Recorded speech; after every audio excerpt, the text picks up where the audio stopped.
السلام علیکم ورحمۃ اللہ وبرکاتہ. آپ حضرات کا سب سے پہلے تو بہت بہت شکریہ. آپ حضرات ہماری دعوت پہ تشریف لائے اور یہ سارا کریڈٹ عثمان بھائی کو جاتا ہے اور ان کی ٹیم کو.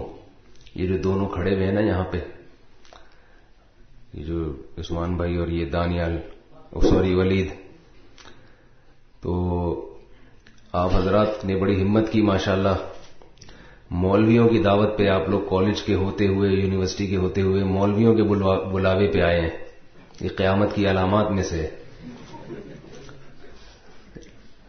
تو لوگ مجھے کہتے ہیں نا علامات قیامت پر بیان کریں، تو ایک علامت یہ بھی ہے کہ مدرسے میں آ رہے ہیں یونیورسٹی اور کالج کے طلبہ ماشاءاللہ. تو یہ آپ لوگوں کی دین سے محبت کی علامت بھی ہے. باقی یہ جو ابھی ذیشان بھائی نے نعت پڑھی ہے، اس میں وہ لک نہیں آیا ہوگا جو مدنی چینل والوں کی نعتوں میں مزہ آتا ہے. کیونکہ یہ نعتیں ظاہر ہے وہ جس طرح سے پڑھتے ہیں اس میں تو اس کا کون مقابلہ کر سکتا ہے. تو اس لیے میں دیکھ رہا تھا بہت سے لوگوں کے چہرے مرجھائے ہوئے تھے. تو کبھی ان کو بلائیں گے نعتیہ پروگرام میں، ٹھیک ہے، پھر انشاءاللہ مزہ آئے گا. چند باتیں آپ کے سامنے رکھوں گا. میرا وقت تو تھا 11:05 سے لے کے 11:30 تک. تو میں آیا تھا 11:05 پہ، تو کوئی تھا نہیں یہاں پہ. آپ سب حضرات ماشاءاللہ تعلیم کے شعبوں سے منسلک ہیں. تو دیکھیں ابھی آپ کی اٹھتی ہوئی عمر ہے. اس عمر میں انسان کے جذبات ہوتے ہیں، فیوچر کی بڑی فکر ہوتی ہے اس کو. سب اس عمر سے گزرتے ہیں. مستقبل سوچ رہا ہوتا ہے. کچھ تو ایسے ہوتے ہیں جو صرف سوچتے ہیں، کرتے کچھ نہیں ہیں. حسرت میں بس وہ افسوس اور حسرت سے نا بیٹھے ہوئے دیکھتے رہتے ہیں، یار وہ آگے نکل گیا، وہ آگے نکل گیا، میں وہیں کا وہیں کھڑا ہوا ہوں. بس باتیں کرتا رہتا ہے. لیکن جذبہ اس میں بھی ہوتا ہے کہ میں بھی کسی طرح آگے نکلوں. تو دیکھیں اللہ کی دعوت میں اور کفر کی دعوت میں بنیادی فرق کیا ہے. آگے نکلنا انسان کی فطرت ہے. آگے نکلنے کا جذبہ ہونا یہ انسان کی فطرت ہے. اس کو ختم نہیں کیا جا سکتا. یہ اللہ نے رکھی ہے، اور جو چیز اللہ رکھ دے وہ نکل نہیں سکتی. وہ اللہ نے کتے میں وفا رکھ دی. روٹی کا ٹکڑا کھلائیں گے تو وہ دم ہلائے گا. کوئی ایسا کیپسول ایجاد نہیں ہوا کہ آپ وہ کتے کو کھلائیں اور پھر روٹی کا ٹکڑا کھلائیں تو وہ دم نہ ہلائے. کبھی دیکھا ہے آپ نے؟ نہیں وہ کرے گا. وہ اللہ نے رکھ دیا. لومڑی میں چالاکی رکھ دی اللہ نے، تو وہ چالاک ہے، وہ فطرتاً چالاک ہے. گدے میں حماقت رکھ دی. گدھا ہمیشہ حرکتیں کیسی کرے گا؟ بولے نا بھائی، آپ تو ماشاءاللہ انسان ہیں. تو گدھا ہمیشہ کیسی حرکتیں کرے گا؟ گدھے جیسی کرے گا. گدھے کو کتنی مرضی تہذیب سکھا دیں آپ، پھر بھی کلاٹیاں لگائے گا وہ مٹی میں اور ڈھینچو کرے گا. آپ اس کو تہذیب کے انجیکشن لگا دیں، تہذیب کی موٹی موٹی ٹیبلٹ کھلا دیں، مگر گدھا بہرحال گدھا ہی رہے گا. تو جس شیر میں بہادری رکھ دی اللہ نے، وہ بہادر ہی رہے گا. آپ اس کو کتنا مرضی ڈرائیں کہ بھائی دیکھو بہادری سے بعض دفعہ نقصان بھی ہو جاتا ہے، لینے کے دینے پڑ جاتے ہیں. نہیں، وہ جب ہرن کو دیکھے گا تو غرائے گا اور اس پہ جھپٹنے کی کوشش کرے گا. ایسے ہی اللہ تعالیٰ نے انسان میں کمپٹیشن کا ایک جذبہ رکھا ہے کہ دوسرے سے آگے نکلوں میں. سمجھ میں نہیں آ رہی میرا خیال ہے. یہاں تو پولیس نہیں ہے، یہاں گارڈ کھڑے ہوئے، ان کو بلوائیں گے ہم. تو کمپٹیشن کا نا اللہ نے انسان میں کیا رکھا ہے؟ جذبہ. میں آگے نکلوں. یہ جذبہ ختم نہیں کیا جا سکتا. جذبہ سب میں ہے. وہ الگ بات ہے کہ کچھ سستی میں صرف جذبات ہی لے کے قبر میں چلے جاتے ہیں، اور کچھ ذرا چست ہوتے ہیں تو وہ جذبات کے ساتھ محنت بھی کرتے ہیں اور آگے نکل جاتے ہیں. تو دوڑ رہا تو ہر آدمی ہے، ہر آدمی کو آگے نکلنے کا شوق ہے. غلطی یہ ہوتی ہے کہ دوڑ کے لیے جس میدان کی سلیکشن ہونی چاہیے تھی اس کے علاوہ غلط میدان ہم سلیکٹ کر لیتے ہیں. مسئلہ سارا یہاں کیا ہو جاتا ہے؟ خراب. آپ کے پاس 2 میدان ہیں دوڑنے کے لیے. ایک میدان ہے اس میں اگر آپ جیت گئے تو آگے ٹرافی ہے, آگے پھر مزید انعامات کا سلسلہ ہے, پھر مزید کھیلوں میں مقابلے کا موقع, پھر دولت اور پھر شہرت, سب کچھ ہے. اور ایک میدان ایسا ہے کہ جس میں آپ دوڑ کے جب آگے نکلیں گے تو جو آپ کا لاسٹ قدم ہوگا نا, جس میں آپ نے جیتنا ہے, تو اس کے بعد آگے گہری کھائی ہے. سمجھ میں آ رہی ہے بات؟ یعنی آپ نے جب لائن کراس کرنی ہے تو اس لائن کو کراس کرتے ہی آپ کو بریک لگانے کا ٹائم نہیں ملے گا, اور دھڑام سے کہاں گرو گے. بولنا پڑتا ہے میرے, جب میں بات کر رہا ہوتا ہوں نا تو جواب دینا پڑتا ہے, تو دھڑام سے گہری کھائی میں گرو گے. اب عقل مند آدمی وہ دوڑ کے لیے کس میدان کی سلیکشن کرے گا؟ پہلے میدان کی. دوسرے کی سلیکشن کرے گا جو جیت تو اس میں بھی جائے گا. جیتنے کی ڈیفینیشن کیا ہے؟ سب سے آگے نکل جانا. تو آگے نکل گیا وہ, لیکن آگے نکل کے نتیجہ کیا نکلا؟ کھائی. قارون نے جو دوسرا والا میدان تھا نا, دوسرا میدان وہ سلیکٹ کیا تھا دوڑنے کے لیے. دوڑ کے کہاں گیا وہ؟ جیتا اپنے دور میں, ون تھا, وہ ونر تھا اپنے دور میں. دولت کے میدان میں وہ دوڑا تو وہ میدان وہ اس نے ون کیا کہ نہیں کیا؟ جیت گیا. مگر جیتنے سے حاصل ہوا کچھ؟ قارون نے حکومت کی لائن میں دوڑ لگائی تو نتیجہ کیا نکلا؟ فرعون نے حکومت کی لائن میں دوڑ لگائی تو جیت گیا نا. ابے یار یہ تو مسئلہ خراب ہے. تو تھوڑا سا بول لیں یار زور سے. میں سمجھ رہا تھا ہماری مسجد کے نمازی ہی اس طرح سے ہیں. تو نہیں فرسٹ ٹائم کیا آپ لوگوں نے کبھی سنا نہیں ہم کو؟ اس کو کیا ہو گیا؟ میں سمجھ رہا تھا الفلاحیہ میں ہی ایسا ہوتا ہے. میں سمجھ رہا تھا یہ اسپیکر صرف الفلاحیہ میں ہی خراب ہوتا ہے. تو وہاں بھی آپ نے دیکھا ہوگا نا نیٹ پہ یہ پرابلم چلتی رہتی ہے. اس کو صحیح کریں یار.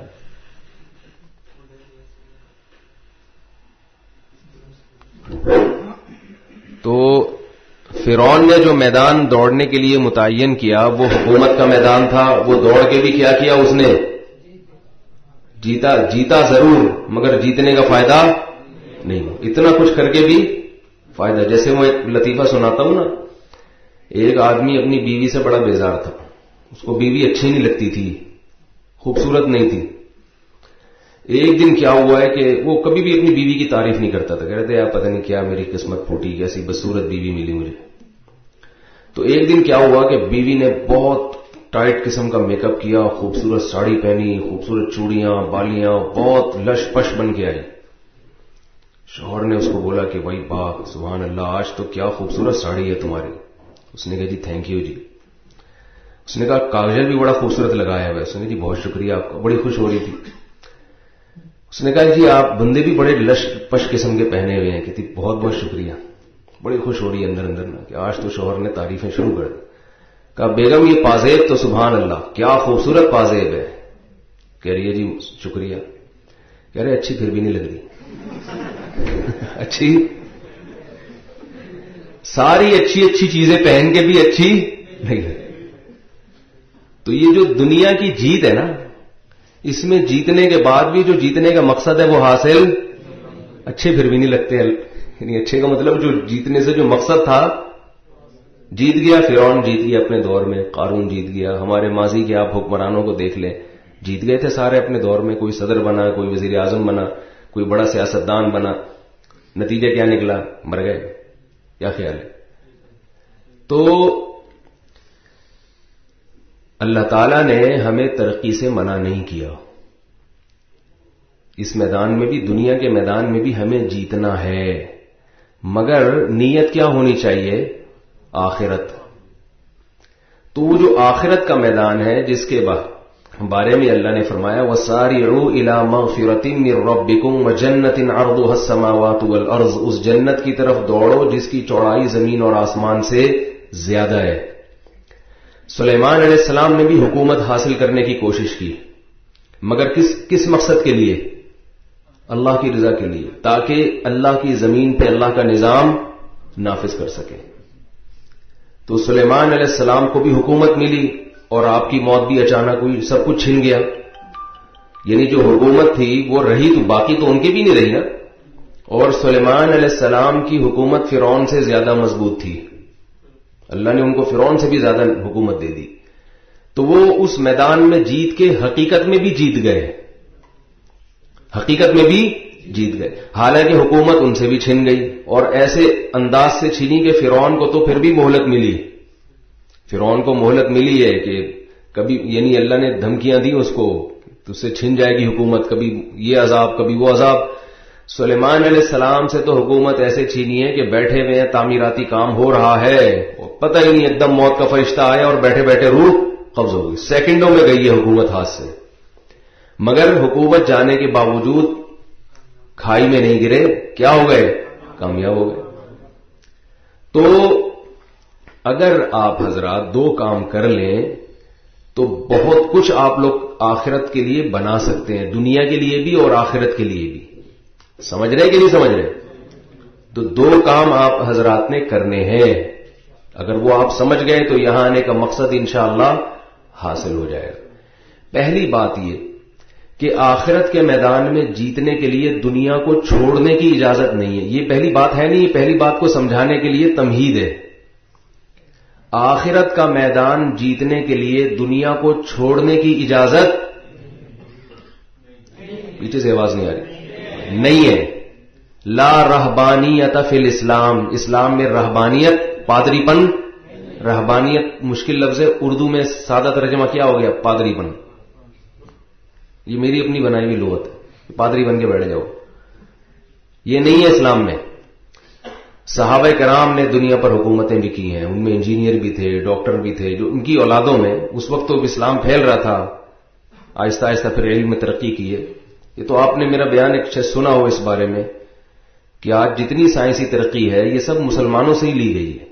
اور گورے اس بات کا اعتراف کرتے ہیں کہ مسلمان سائنٹسٹ اگر نہ ہوتے تو 500 سال ہم پیچھے ہوتے. آج جو ترقی آج ہوئی ہے وہ 500 سال کے بعد ہوتے. اصل میں ہم ترقی کی انتہا کو تو دیکھ رہے ہوتے ہیں, اس کی بنیاد ڈالنا مشکل ہوتا ہے. دیکھو ایک عمارت کھڑی ہوئی, وہ ٹوٹی پھوٹی تھی, اس پہ پلستر نہیں تھا اور رنگ و روغن نہیں تھا, بنیادی ڈھانچہ کھڑا ہو گیا, کوئی بھی اس کی تعریف نہیں کرے گا. لیکن اس پہ پلستر کر کے رنگ کر دیا تو سب کہیں گے جس نے پلستر کر کے رنگ کیا کیا شاندار کام کیا ہے. حالانکہ وہ بھی شاندار کام اس کا نہیں ہے, شاندار کام تو اس کا ہے جس نے بنیادیں ڈالی, سریا ڈالا اور عمارت کھڑی کر دی.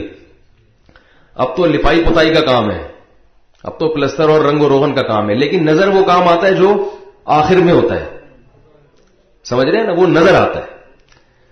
تو رہبانیت نہیں ہے اسلام میں کہ آپ کو چھوڑ دیں ساری دنیا. ہمارے ہاں یونیورسٹی اور کالج کے طلبہ میں ایک مرض ہے کہ جب یہ دین پہ آتے ہیں تو دنیا کے کسی کام کے نہیں رہتے. پڑھائی میں سب سے پیچھے وہ ہوگا جو دین میں سب سے آگے ہوگا. وہ سمجھتا ہے اگر میں اول آ گیا, پہلی پوزیشن پہ آ گیا تو کہیں میں فرعون نہ بن جاؤں, میرا وہ انجام نہ ہو جو قارون کا انجام ہوا تھا. کسی نے بھی کل فون کیا کہ ایک بہت بڑی کمپنی ہے جو مسلمانوں کی ہے, وہ زیادہ ایڈورٹائزمنٹ نہیں کرتے, میں نام نہیں لوں گا اس کا, بڑی مشہور کمپنی ہے اور دینداروں کی ہے. تو وہ اپنی پروڈکٹ بیچ رہے ہیں دنیا میں, ایڈورٹائزمنٹ کی طرف نہیں ہے ان کا ذہن. بس کہتے ہیں بھئی اللہ توکل پہ, جب اتنا ہم نے کما لیا تو کیا ضرورت ہے سلائیڈیں چلانا ٹی وی میں, کیا ضرورت ہے یوٹیوب پہ اشتہار دینا, کیا ضرورت ہے یہ سب چیزیں کرنے کی. جب اللہ نے ہمیں کروڑوں روپے بغیر ایڈورٹائزمنٹ کے دے دیے تو اس سے پتہ چلتا ہے کہ اللہ سے سب کچھ ہوتا ہے اور غیر اللہ سے کچھ بھی نہیں ہوتا. تو یقیناً اللہ سے ہی ہوتا ہے, مگر اللہ سے ہونے کا یہ مطلب تو نہیں ہے نا.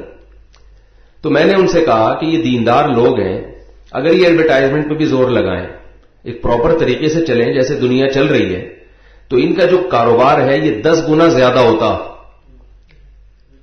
وہ اس کو دیکھ رہے ہیں کہ ہمارا اتنا بڑا بزنس, یہ نہیں دیکھ رہے کہ اس سے بھی 20-20 گنا بڑے بزنس ہیں لوگوں کے. جب بغیر ایڈورٹائزمنٹ کے آپ کی پروڈکٹ اتنی مشہور ہے دنیا میں تو ایڈورٹائزمنٹ کے بعد تو یہ 10 گنا بڑھ جاتی, اور اس کا اسلام کو کتنا فائدہ ہوتا. دینداروں کے پاس اگر پیسہ ہوگا تو اسلام کو فائدہ ہوگا کہ نہیں ہوگا. اسلام دشمنوں کے پاس پیسہ ہوگا تو اسلام کو نقصان ہوگا. ان الذین کفروا ينفقون اموالهم ليصدوا عن سبیل اللہ.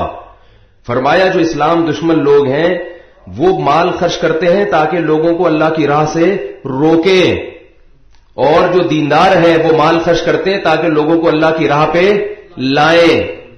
تو پیسہ ہوگا تو لائیں گے نا. تو ہر چیز میں چاہے وہ تجارت، اب وہ کیا کر رہے ہیں کہ وہ ایڈورٹائز نہیں کر رہے. تو یہ ہمارے دیندار طبقے میں ایک عجیب سی کچھ پرابلم ہے، کچھ نفسیاتی مسئلہ ہے یہ، کہ ہمارے استاد فرمایا کرتے تھے کہ مدارس کے طلباء ہیں جو ہم ہی فرما رہے تھے کہ یہ جب تک مدرسے میں نہیں ہوتا نا، ہر آدمی اپنے گلی محلے کا ہیرو بنا ہوا ہوگا، ہر چیز میں آگے محلے کا دادا ہوگا. ادھر تبلیغ میں لگا، ادھر مدرسے میں آیا، ادھر خانقاہ میں گیا تو پتہ نہیں کیا ہو جاتا ہے، بس بالکل کسی کام کا نہیں. اکثر کی یہی حالت، کسی کام کا نہیں رہتا وہ، نہ گھر کا، گھر میں بھی ہر وقت ڈانٹ پڑتی ہے، چل نکل یہاں سے باہر جا، ٹھیک ہے کچھ کما کے لا. گھر میں بھی پڑا ہوا ہے، مدرسے میں بھی پڑا ہوا ہے، خانقاہ میں بھی پڑا ہوا ہے، تبلیغ میں بھی جائے گا، سوتا رہے گا سارا دن وہاں. کوئی جذبہ ہی نہیں ہے، اللہ ماشاءاللہ چند لوگوں کے سوا جو کر رہے ہیں حقیقی معنوں میں کام. تو یاد رکھو اسلام میں رہبانیت نہیں ہے، ہاں قناعت ہے، قناعت ہے، اللہ پہ توکل ہے کہ اسباب بھرپور استعمال کرنے ہیں، مگر نتائج کس پہ چھوڑنے ہیں؟ اللہ پہ. اسباب میں کامیابی ہو گئی ٹھیک ہے، نہیں ہوئی تو بھی ٹھیک ہے، کیونکہ مقصد اللہ کی رضا ہے تو ٹھیک ہے نا. بس اگر نہیں ملا تو کیا ہے، آپ کی نیت کا ثواب آپ کو مل گیا تو کتنی بڑی اللہ نے سہولت دے دی. دنیا کی محبت یہ ہے کہ آپ دنیا کی کوشش کریں اور دنیا نہ ملے تو غمزدہ ہوں. یہ غمزدہ ہونا اس کی، آپ نے کسی عہدے پر جانے کی کوشش کی، نہیں ملا تو اب آپ ٹینشن سے پاگل ہو رہے ہیں. یہ دنیا کی محبت کی ہے، یہ اس کی علامت ہے. قارون پنا آپ کے اندر ہے، آئی بات سمجھ میں، فرعون پن آپ کے اندر آ رہا ہے. یہ وہ والی دولت یا وہ والی حکومت نہیں ہے جو سلیمان علیہ السلام والی تھی. سلیمان علیہ السلام نے تو اللہ سے باقاعدہ دولت مانگی تھی، باقاعدہ دولت اور حکومت مانگی تھی، لیکن وہ اخلاص تھا ان کے اندر. تو سلیمان علیہ السلام والی حکومت یا دولت مانگ رہے ہیں یا قارون والی حکومت اور دولت، تو اس کا پتہ کیسے چلے گا کہ اگر ان اسباب میں آپ کامیاب ہوتے ہیں تو اللہ کا شکر ادا کریں، ناکام ہوتے ہیں تو بھی شکر ادا کریں. وہی بھائی ہمارا جو مقصد تھا اللہ کی رضا وہ کیا ہے، حاصل ہو گیا. تو اس لیے میں یہ بات عرض کر رہا ہوں کہ دو کام آپ نے کرنے. پہلی بات، جس شعبے سے آپ منسلک ہیں اس میں دبا کے محنت کرنی ہے، خاندانی محنت. سمجھ رہے ہو؟ خاندانی لفظ تو سنا ہے نا، میں خاندانی چائے پر بیان کر چکا ہوں نا، ویسے چائے وائے نہیں پیا کریں، لیکن ہر چیز جو خاندانی ہوتی ہے وہ کیا ہوتی ہے؟ مسلمان تعلیم کے میدان میں بہت پیچھے ہے، بہت پیچھے ہے، اور اس کا اسلام کو نقصان ہو رہا ہے. دیکھو سعودی عرب میں دینی یونیورسٹیاں بہت ہیں، سائنٹسٹ نہیں ہیں، انجینئر نہیں ہیں. پورے سعودیہ کو کس نے کیپچر کر لیا؟ گوروں نے. یو اے ای میں بھی ایسے ہی ہے. ان کی ترقی وہ مرہون منت ہے کس کی؟ گوروں کی. جب تبھی گورے جہاں سے کان پکڑ کے گھمائے وہ گھوم لیتے ہیں بیچارے. پاکستان میں الحمدللہ دمخم کافی حد تک موجود ہے. اگر ساری دنیا ہم سے ہاتھ کھینچ لے پھر بھی ہم سر اٹھا کے جی سکتے ہیں، بلکہ کھینچے ہوئے ہاتھ لوگوں نے. یہ جو مشہور ہے نا پاکستان امریکہ کا غلام ہے، یہ 100% غلط ہے. پاکستان امریکہ کا غلام نہیں ہے. میں بھی تھوڑے میرے باہر ملکوں میں دورے ہوئے تو میں نے کسی ٹریول ایجنٹ سے پوچھا، بڑے ماہر آدمی سے، کہ یہ پاکستانیوں کو باہر ملکوں کا ویزا کیوں نہیں ملتا؟ مشہور تو یہ کہ کرپشن کی وجہ سے اور دہشت گردی کی وجہ سے، یہ غلط ہے. انہوں نے کہا پاکستانیوں کو اس لیے نہیں ملتا کہ پاکستانی کسی ملک کو اتنے آرام سے ویزا نہیں دیتے. جی ہاں، پاکستانی جو ہے نا یہ یورپ امریکہ والوں کو اتنے آرام سے ایجنسیاں قبول نہیں کرتی ہیں. یہ ہم لوگ بڑے نخرے والے ہیں، نہیں آنے دیں گے، کیونکہ بہت جاسوس آئے ہیں ہمارے ملک میں مختلف ملکوں سے. تو ہم نے اپنا کرائٹیریا بڑا سخت رکھا ہوا ہے کہ ہر نتھو پھتو کو ہم گھسنے نہیں دیں گے. ایٹمی طاقت ہے، پاور ہے ہماری، کوئی بھی گھس سکتا ہے بھائی. اور بھی وجوہات ہوں گی لیکن ایک بڑی وجہ یہ بھی ہے ویزا نہ ملنے. تو میں یہ کر رہا تھا کہ پہلا کام آپ نے کیا کرنا ہے؟ بولو بھائی. محنت کرنی ہے. ایسے پوستیوں والی معذرت کے ساتھ تھوڑی سی ایبیوز لینگویج کے بغیر مزہ نہیں آئے گا نا. اب سست میں وہ مزہ نہیں جو پوستی کہنے میں مزہ ہے. سست تو سبھی ہوتے ہیں، پوستی کیا ہوتا ہے؟ وہ پوستی کہتا ہے نا اڑ جا. ایسی زندگی ہے ہمارے نوجوانوں. تو چست رہنے کے لیے اور زندگی میں بہاریں رہیں اور کام کا جوش جذبہ رہے، اس کے کچھ روحانی ٹوٹکے ہیں اور کچھ جسمانی ٹوٹکے۔ روحانی ٹوٹکوں میں سب سے بہتر ٹوٹکا ہے روزہ۔ روزے رکھنے کا عادی ڈالیں اپنے آپ کو، ہر وقت کھانا پینا، ہر وقت منہ میں گٹکا، تمباکو، پان، سگریٹ۔